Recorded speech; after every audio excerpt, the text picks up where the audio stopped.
Hello, dear viewers of the Single Mother Hoài Ca channel. Today, I want to share with you a truly unexpected turn of events, a bold decision that could change everything. Hùng has made a choice that will leave everyone in shock. He's decided to leave his police job. For years, Hùng has been accustomed to facing danger, always ready to dive into the most perilous situations to uphold justice. But now, he has decided to let go of his badge, just to devote more time to his family. Is this the beautiful sacrifice of a man for the woman he loves? Or is it a hasty decision that he will regret? Without his uniform, who will stand between Hoài Ca and the dangers that still lurk? Every decision comes with a price. And the price Hùng has chosen to pay, is it worth it? Let's follow the story together to find out the answer. Don't forget to hit like and subscribe to the channel so you won't miss any of the emotional and surprising developments in this story. Hùng sat silently by the window, the golden glow of the setting sun casting warm hues on the walls of the small room. His mind was a whirlpool of thoughts, twisting and turning like a tangled mess of threads with no clear end. His work was at a critical stage. If he left for even a short while, all the hard work he'd put in could unravel. But his heart kept pulling him toward Hoài Ca and Tony. He pictured Hoài Ca's face, her worried eyes, when she wouldn't have him by her side. Who would protect her? Who would be there for her in the days ahead? If he stayed with his job, he would achieve his dream, retain the position he'd worked so hard for. But in return, he would miss out on the precious moments with his family, the hugs, the smiles from his son, the quiet words from Hoài Ca. On the other hand, if he abandoned everything, would Hoài Ca truly feel at peace, knowing he gave up his career? Or would she one day feel guilty for pulling him away from the path he was on? He stood up and paced around the room. Each step felt heavier, weighed down by the burden of two worlds, one of responsibility, the other of love. Outside, the light was fading, the shadows creeping into every corner of the street. Hùng knew he couldn't delay any longer. Sometimes, life forces you to choose, and no matter the loss that comes with each choice, he had to move forward. Finally, he took a deep breath. His eyes became resolute. He knew the decision he was about to make would change everything. It wasn't an easy choice, but it would be a worthy one, a decision that would shape the road ahead for both himself and those he loved most. Hùng sat motionless for a long time in front of his familiar desk. The soft yellow light from the desk lamp bathed the stacks of documents pens and the small scratches on the surface of the table, remnants of months of hard work. In the silence of the room, the ticking of the wall clock sounded loud and clear, as if counting down to the moment when he would have to make his final decision. He gently closed his eyes, took a deep breath, trying to push away the waves of emotion rising within him. "Don't let yourself be weak," he told himself. His hand slowly reached out, opening the drawer to pull out a crisp sheet of paper.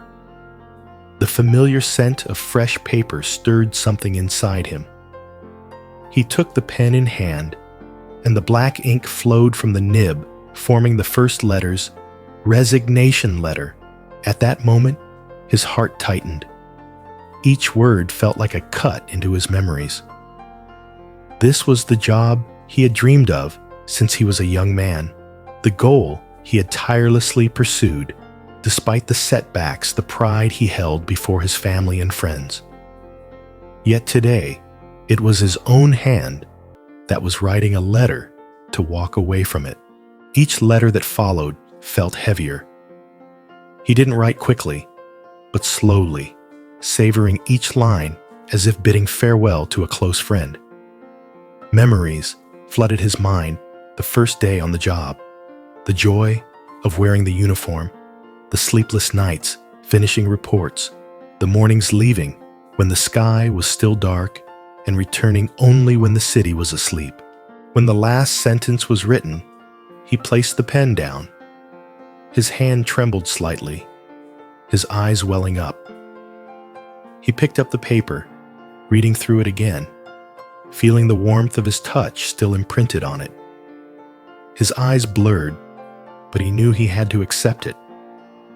Not because he no longer loved this job, but because there were other things in life that needed him more. He stood up, opened the cabinet, and began packing his books and documents. Each book was a part of his memory, some with worn spines, some with notes written inside others, with hastily scribbled notes stuck between them from urgent meetings. He handled each book with care, dusting them off lightly and neatly placing them in a cardboard box. The sound of paper rubbing against paper was dry, but heavy, like a quiet goodbye. When he finished, he taped the box shut and set it aside. In the corner of the cabinet, there was still one thing he knew would be the hardest to part with: his uniform. The uniform that had been with him through so many solemn ceremonies, so many moments of standing tall before hundreds of eyes. He slowly folded it, smoothing out each crease as though afraid to wrinkle the memories. Once folded, he set it aside his hand, lingering reluctant to let go. The room now felt emptier, but his heart was full of thoughts. No matter how much he loved the job, he understood that he had chosen a different path. Perhaps it was a hasty decision. Perhaps he would regret it. But with all his heart, he hoped, he truly hoped, that this would be the right decision for the future. He sat down one last time at the desk, glancing around the room that had once been his world. Then he stood up, holding the letter in his hand, took a deep breath. His steps were slow, but determined. Though the future was still uncertain, he believed he was ready to face it. And so, a new chapter of Hung's life began. Right at the moment, he closed the door behind him. That morning, the sky was still tinged with a thin mist, and the gentle sunlight filtered through the leaves, casting warm golden spots on the small yard in front of Mrs. Bay's house. Hoài Ca woke up earlier than usual. Although she had gotten used to the makeshift life here, her heart always longed for her own home, the place where she once had peaceful mornings with Hùng. Today, that longing seemed to pull at her even more strongly, making her yearn to return home, to step onto the familiar yard, to breathe in the air that belonged to her. However, Hoài Ca still held a deep sense of gratitude toward Mrs. Bay, the woman who had taken her in during her most difficult time. During her stay, Mrs. Bay had not only provided her with a roof over her head, but also shared every meal, every little chore, every warm piece of advice. Hoài Ca understood that without Mrs. Bay, she would have had a hard time getting through this uncertain time. After a simple breakfast, Mrs. Bay and Hoài Ca began preparing for the day's work. Today was harvest day. For the pumpkins, round firm pumpkins with shiny green skin and fragrant yellow flesh, ripe and ready to be picked. Hoài Ca rolled up her sleeves and stepped into the garden. The sound of gravel crunching beneath her feet mixed with the scent of damp earth carried by the wind. With each step, rows of lush green pumpkins appeared before her. She bent down her hands, skillfully twisting the stems, each heavy pumpkin coming off the vine and settling into her arms like a gift from the earth. Sweat dotted her forehead, but her eyes shone with the simple joy of someone who has earned their living through hard work. Meanwhile, in the small kitchen, Mrs. Bay was just as busy. She prepared the batter-sliced bananas and heated up the frying pan. The sizzling sound filled the air as pieces of banana dipped in batter were dropped into the pan. The sweet aroma of fried banana cakes filled the kitchen and wafted into the yard, making the morning air feel even warmer. Mrs. Bay hummed an old song as she flipped the cakes, her face radiating the peace that only those who have weathered many storms can possess. Once the pumpkin harvest was finished, Hawaii Ka returned to the kitchen, wiped her hands, and helped Mrs. Bay wrap the cakes. The golden crispy cakes were neatly arranged in a wicker basket beside them. The pumpkins were placed carefully. They exchanged a glance and a small smile, a nod that said, "We're ready." The sales trip began on the narrow village road, shaded by tall bamboo trees.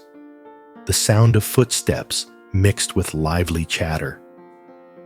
Every time they met someone, they knew Mrs. Bay would greet them, telling a few stories, while Hawaii Ka skillfully introduced the pumpkins and cakes, making everyone eager to buy. Some bought one pumpkin, others a few cakes, and some even bought both. Every penny earned was carefully tucked into their cloth bags, as if gathering the sweat of their labor. As the sun rose high and slowly began to set, the two continued their walk along the winding roads, passing through fields of rice in full bloom, the breeze whispering like cheers. Though their feet were tired, seeing the basket of cakes and bag of pumpkins getting lighter made both of them feel at ease. By the time the last rays of the sun turned the village pagoda golden, they had returned. The baskets were empty, and the money bag was a little heavier. Mrs. Bay and Hawaii Ka sat on the porch to rest, sipping from the same pot of hot tea. Their hands were tired, their bodies sweaty, but the smile never left their faces.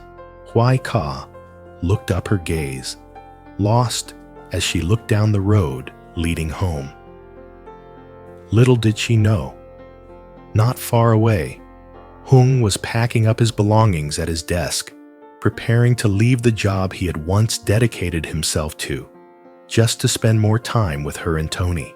When she hears this news, will Hawaii Ka's heart be filled with happiness, or will it be heavy with worry? Will she be glad that Hùng has chosen family, or will she feel guilty, fearing she is the reason he gave up his dreams? The answer remains uncertain, just like the sky that evening, bright with the golden sunset, yet with dark clouds looming on the horizon. Cô dừng từ đại sương mù, không khí lặng như mưa, xuyên suốt tất cả. Tình cô vẫn vang vọng như một lời thì thầm thiêng liêng. Hoài ca, đó là giọng của nói của đức tin, hơi thở của Chúa của cô. Con phải nhớ, con vẫn còn cô Nhi và Hùng, phải gian được con. Mọi người đều vậy. Hãy tiếp tục hướng về phía trước, dù cho có khó khăn đến đâu, thì khi đó con mới có thể trở về với gia đình yêu thương con, trở lại làm thật đang gọi cô biết điều đó, cô cảm nhận thấy điều đó, cô tưởng tượng đôi bàn tay nhỏ bé của cô Nhi nắm chặt cửa ra vào, đôi mắt mở to, cô thấy Hùng đang đi từ lại trung tâm đường đất gần phía hát lớn tên cô và từ chối ngồi xuống, từ chối tin rằng cô sẽ được ra đi, họ sẽ không bao giờ từ bỏ cô gần như có thể nghe thấy họ cầu nguyện: Chúa ơi, xin hãy giữ cô ấy an toàn, xin hãy đưa cô ấy trở lại. Cô cắn môi dưới, nhìn thấy bị bùn và máu khô, rồi chân cô run rẩy, bên vẫn tiếp tục bước đi giữa cây vươn ra để làm cô vấp ngã. Cành cây cào trước mặt cô như thể cô dừng đang để đánh núi cô lại. Nhưng cô vẫn tiến về phía trước. Ở đâu đó sâu thẳm bên trong có điều gì đó thầm thầm đừng đứng lại. Cô lại nhớ những gì mẹ cô từng nói với cô trong từng trước đêm.